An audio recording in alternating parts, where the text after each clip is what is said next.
বিসমিল্লাহির রহমানির রহিম। সুপ্রিয় শিক্ষার্থীবৃন্দ, আজকে আমরা আলোচনা করব গণিত সপ্তম শ্রেণী পাটিগণিত পিরিয়ড হলো তোমাদের 40 পিরিয়ডের মধ্যে ক্লাসটা শেষ হয়ে যাবে। তো এই বিষয়ে গণিত বিষয়ে তোমাদের সিলেবাস এবং প্রশ্ন কিরকম হবে এ নিয়ে আলোচনা করব। তো বিষয়বস্তু প্রথম অধ্যায় মূলদ ও অমূলদ সংখ্যা। এখানে বর্গ, বর্গমূল, পূর্ণবর্গ সংখ্যা, ভাগের সাহায্যে বর্গমূল নির্ণয়, দশমিক ভগ্নাংশের বর্গমূল নির্ণয়, পূর্ণবর্গ ভগ্নাংশ, মূলদ ও অমূলদ সংখ্যা, সংখ্যা রেখার মূলদ ও অমূলদ সংখ্যাকে প্রকাশ।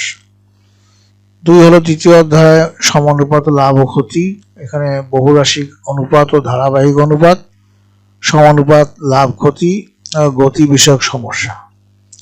তৃতীয় অধ্যায়ে থাকবে তোমাদের পরিমাপ, দৈর্ঘ্য পরিমাপ, ক্ষেত্রফল পরিমাপ, ওজন পরিমাপ, তরল পদার্থের আয়তন পরিমাপ। এরপরে থাকবে তোমাদের বীজগণিত, এটা পিরিয়ড হবে 50।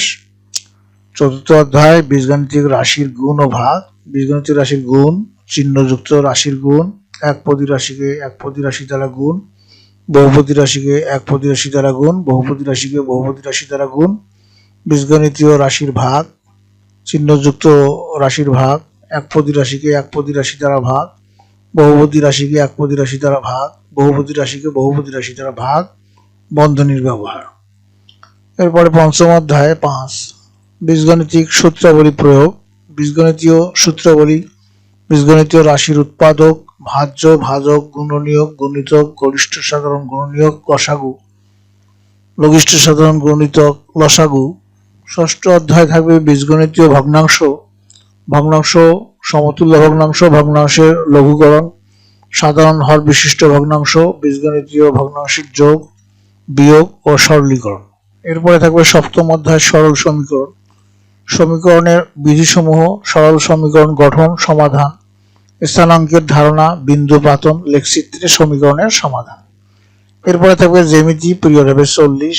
অষ্টম অধ্যায় সমান্তরাল সরল রেখা, জ্যামিতিক যুক্তি পদ্ধতি, ছেদক, জোড়া সমান্তরাল সরল রেখা, সমান্তরাল সরল রেখার ছেদক দ্বারা উৎপন্ন কোণসমূহ। নবম অধ্যায় থাকবে ত্রিভুজ, ত্রিভুজের মধ্যমা, ত্রিভুজের উচ্চতা, ত্রিভুজের বহিস্থ ও অন্তস্থ কোণ, ত্রিভুজের 3 কোণের যোগফল, ত্রিভুজের বাহু ও কোণের সম্পর্ক, ত্রিভুজের 2 বাহুর দৈর্ঘ্যের যোগফল, ত্রিভুজের অঙ্কন, ত্রিভুজ অঙ্কন। দশম অধ্যায় থাকবে সর্বসমতা ও সাদৃশ্যতা, সর্বসমতা ত্রিভুজের সর্বসমতা, সাদৃশ্যতা, সাদৃশ ত্রিভুজ, ত্রিভুজের সাদৃশ্যতার শর্ত, সদৃশ্য ত্রিভুজ। এরপরে থাকবে তোমাদের পরিসংখ্যান, এটা পিরিয়ড হবে তোমাদের 14 পিরিয়ড। এখানে একাদশ অধ্যায় তথ্য উপাত্ত, তথ্য উপাত্ত, পরিসংখ্যান, উপাত্ত, অবিন্যস্ত, অবিন্যস্ত উপাত্ত, গণসংখ্যা, আয়তলেখ। এই হলো তোমাদের তোমার গণিতের সিলেবাস। এখন নম্বর বন্টন কিভাবে হবে, যে বিষয় পাটিগণিত, বীজগণিত, জ্যামিতি, পরিসংখ্যান এবং মোট। এখানে পাটিগণিত থেকে থাকবে তোমাদের 30 নম্বর, বীজগণিত থেকে থাকবে 30 নম্বর, জ্যামিতি থাকবে 30 নম্বর, পরিসংখ্যান থেকে থাকবে 10 নম্বর। এই হলো 100 নম্বর। এই 100 নম্বরের মধ্যে তোমাদের ধারাবাহিক নম্বর হলো 40। এখানে পাটিগণিত থাকবে 12, বীজগণিত থাকবে 12, জ্যামিতি থাকবে 12, পরিসংখ্যানে থাকবে 4। এই হলো 40 নম্বর। আর চূড়ান্ত যে বোর্ড ফাইনাল পরীক্ষা হবে তোমাদের বার্ষিক পরীক্ষা হবে, এই বার্ষিক পরীক্ষার মধ্যে পাটিগণিত থেকে থাকবে 18 নম্বর, বীজগণিত থেকে থাকবে 18 নম্বর, জ্যামিতি থেকে থাকবে 18 নম্বর, পরিসংখ্যান থেকে থাকবে 6 নম্বর। এই হলো 60 নম্বর। তো তোমাদের এখানে ধারাবাহিক মূল্যায়ন যে 40 নম্বর, এটা কিভাবে থাকবে, যে বর্ষমধ্য পরীক্ষা হবে তোমাদের একটা মাঝামাঝি সময়ে, অর্থাৎ জুন মাসের মধ্যেই হবে পরীক্ষাটি। এর মধ্যে থাকবে 20 নম্বর, ক্লাস টেস্টে থাকবে 8 নম্বর, কুইজ টেস্টে 8 নম্বর, হাজিরা আচরণের মধ্যে 4 নম্বর, 28 সরাসরি 20, আর এই বর্ষ মধ্যে 20 হবে, এই 40 নম্বর।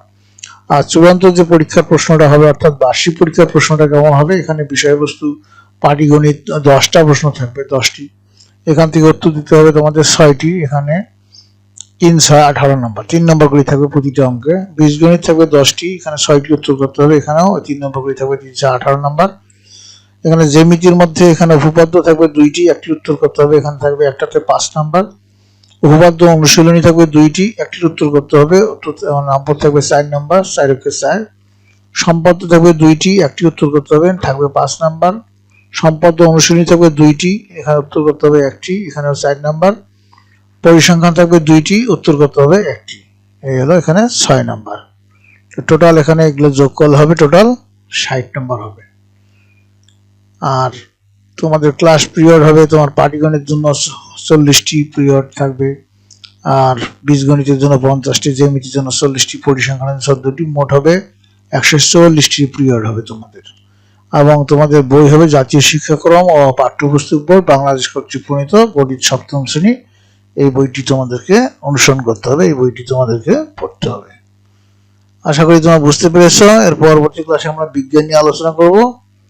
তো তোমরা সবাই ভালো থাকো, সুস্থ থাকো, এই মোতাবেক পড়াশোনা করবে, ইনশাআল্লাহ ভালো রেজাল্ট করতে সক্ষম হবে। তোমাদের সার্বিক মঙ্গল কামনা করে আজকে এখানে বিদায় নিচ্ছি। খোদা হাফেজ।